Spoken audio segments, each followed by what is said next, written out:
Bonsoir tout le monde. Ce soir, on a le plaisir de recevoir avec nous M. Rafiq Bentabel, candidat à Parc Extension avec Projet Montréal.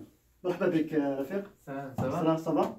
Ça va? Très bien, مرحبا بك au CCA. Merci. Rafiq, est-ce que tu peux nous parler de nous? Il y a beaucoup de monde qui ne te connaissent pas. Donc parle-nous de qui est Rafiq Bentabel. Ok.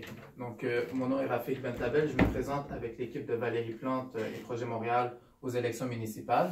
Donc, qui je suis? Moi, j'ai 21 ans. Je vais avoir 22 ans le 5 novembre, le jour des élections, Inch'Allah.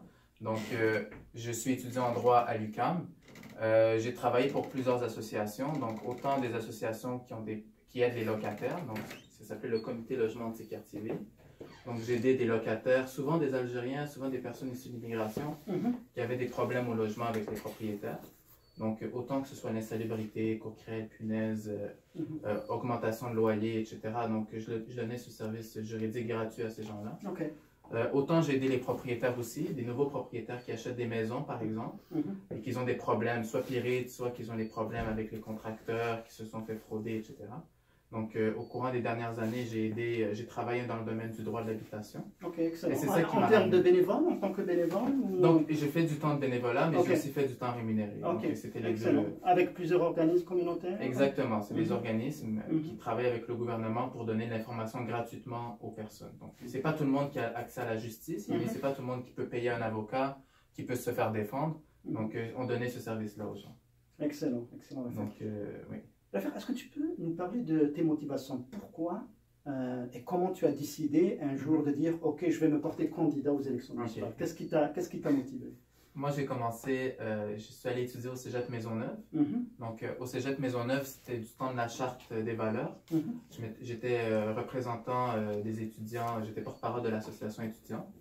Et donc, c'est ça mes premiers pas dans la politique, c'est quand j'ai dû défendre les étudiants de Maisonneuve, quand il y a eu ce moment-là. Et après ça, quand je suis arrivé à l'université, j'étais dans une association qui s'appelait Solidarité pour les droits des Palestiniens. On était parti poser une question à la ville de Montréal quand Denis Coderre était parti en Israël pour faire un accord commercial. On lui avait demandé est-ce qu'il allait aussi dénoncer les manquements aux droits humains en Palestine. Donc, c'est la première question que je suis allé poser. C'est la première fois que je mettais les pieds dans la ville de Montréal et c'est la première fois aussi que je me rendais compte que la ville de Montréal faisait des trucs qui étaient importants. Et le droit des Palestiniens, c'est quelque chose qui est cher pour les Algériens, pour les Algériennes et aussi pour les Québécois, pour les Québécoises.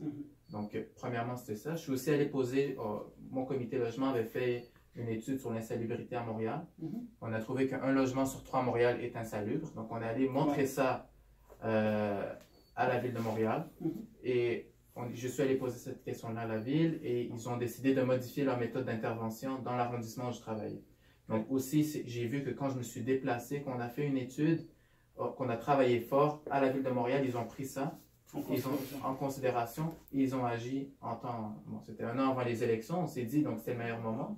Mais c'était aussi un autre moment que je suis rentré en contact avec le municipal. Et après tout ça, j'ai rencontré Valérie Plante, j'ai rencontré Projet Montréal. Je me suis rendu compte que le travail qu'ils faisaient était très intéressant et je voulais me joindre à eux. Excellent. Je me rappelle, Rafiq, tu nous as envoyé un courrier, ça fait à peu près 1 an. Oui. Tu nous as dit que je compte me présenter comme candidat aux prochaines élections municipales. Exact. Donc tu étais décidé, ça fait bien longtemps. Oui. C'était pas une décision du jour au lendemain. C'est pas un coup de tête, c'est vraiment quelque chose que j'ai préparé parce que il y a des enjeux pour moi qui sont chers. Mon père, il est chauffeur de taxi, ma mère, elle travaille dans une garderie. On a des difficultés sur la question du travail, on a de la difficulté en tant que comme représentation.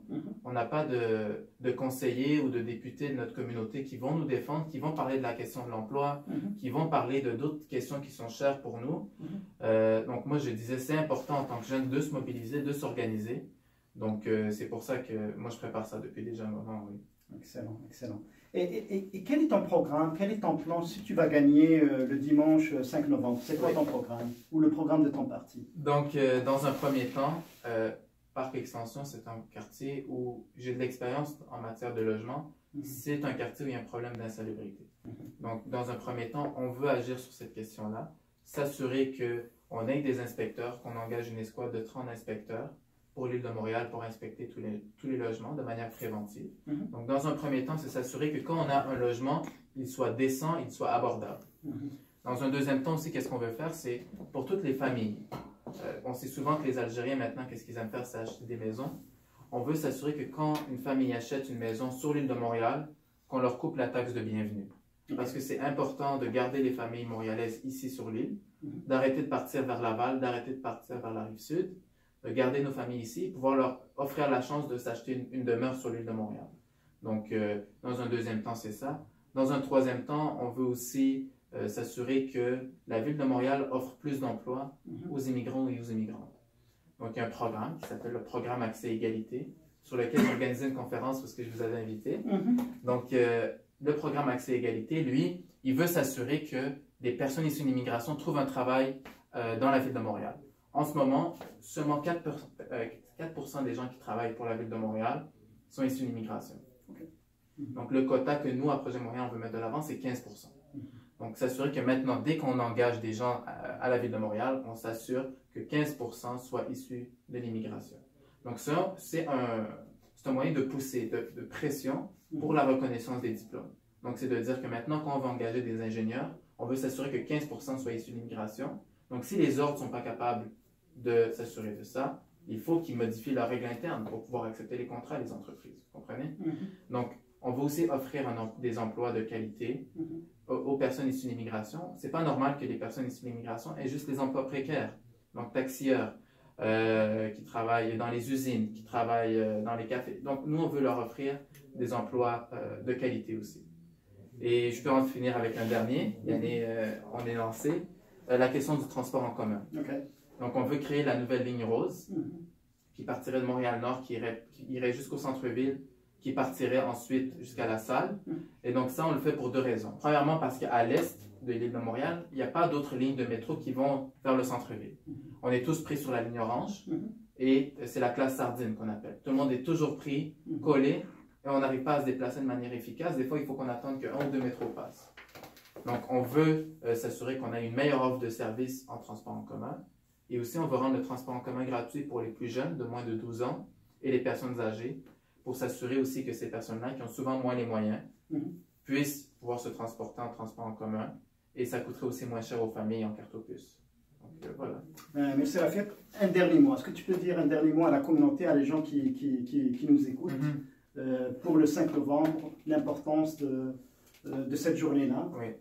Donc, la course en ce moment, elle est très, très, très serrée. Donc, c'est quasiment ex aequo. C'est super important que si on veut se faire entendre, si on veut que notre communauté soit respectée, si on veut qu'on soit mis au milieu des questions politiques, il faut qu'on aille voter, il faut qu'on se mobilise, il faut que les jeunes aillent voter, il faut qu'on puisse considérer la communauté algérienne comme une communauté qui s'est mobilisée. Donc, le 5 novembre, qu'on soit jeune, moins jeune, c'est important d'aller voter. Aller voter pour les conseillers, pour les maires d'arrondissement et la mairesse ou le maire de Montréal qui nous représente le plus. Moi, j'ai fait le choix de Valérie Plante. Moi, j'ai fait le choix de ma candidature dans Parc Extension. Donc, s'il vous plaît, allez voter. Merci beaucoup. Merci beaucoup, Rafiq.